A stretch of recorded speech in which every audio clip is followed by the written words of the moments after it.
Hello అండి. Welcome to Subu's kitchen. ఈరోజు వీడియోలో అన్నంలోకి ఎంతో టేస్టీగా ఉండే చింతకాయ పచ్చడిని ఎలా చేసుకోవాలో చూపించబోతున్నాను. ఈ పద్ధతిలో గనక చేసుకున్నారంటే పచ్చడి ఎక్కువ రోజుల వరకు నిల్వ ఉంటుంది. టేస్ట్ కూడా చాలా అంటే చాలా బావుంటుంది. తప్పకుండా మీరు కూడా ట్రై చేయండి. ముందుగా అయితే చిన్న అల్లం ముక్కను తీసుకొని ఇలా కట్ చేసి వేసుకోండి. అలానే 10 వెల్లుల్లి రెబ్బలు, ఒక రెబ్బ కరివేపాకు, పావు టీ స్పూన్ వరకు జీలకర్ర వేసుకొని వీటిని కచ్చాపచ్చాగా ఈ విధంగా దంచుకొని పక్కన పెట్టేసుకోండి.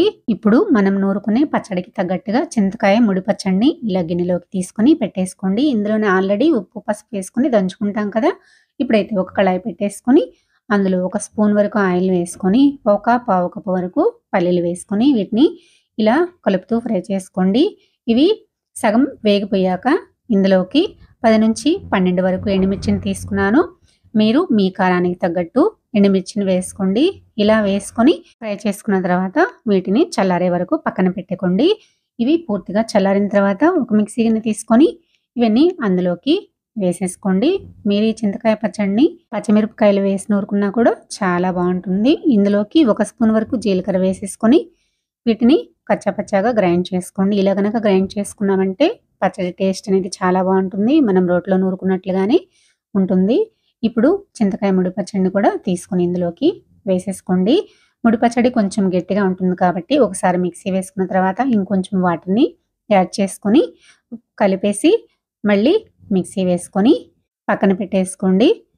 చూసారు కదా, ఈ విధంగా మిక్సీ వేసుకున్న తర్వాత ఇప్పుడు పోపును పెట్టేసుకుందాము. మనం ఎండుమిర్చి వేయించుకున్న బాండీలోనే 2-3 స్పూన్ల వరకు ఆయిల్ వేసేసుకొని ఇందులోకి పోపు దినుసులు వేసుకోండి.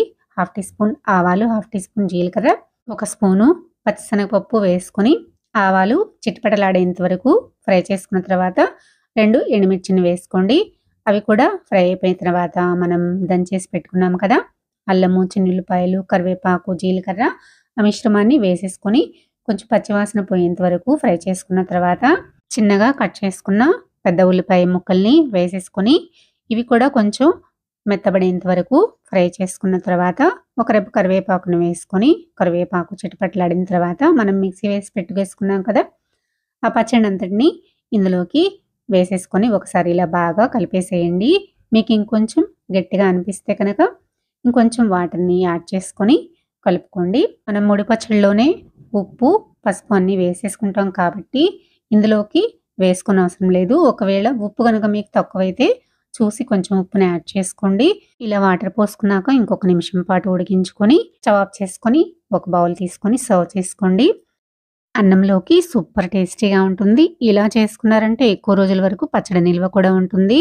వేడివేడి అన్నంలోకి ఒక స్పూన్ నెయ్యి వేసుకొని ఉల్లిపాయలు పెట్టేసుకొని తిన్నామంటే చాలా బాగుంటుంది. చింతకాయ పచ్చడిలోకి ఉల్లిపాయ కాంబినేషన్ సూపర్గా ఉంటుంది. తప్పకుండా మీరు కూడా ట్రై చేసి మీకు ఎలా వచ్చిందో కమెంట్ చేయండి. నా వీడియో నచ్చితే తప్పకుండా లైక్ చేయండి, సబ్స్క్రైబ్ చేయండి, షేర్ చేయండి. మరో మంచి వీడియోతో మళ్ళీ కలుద్దాం. Thanks for watching.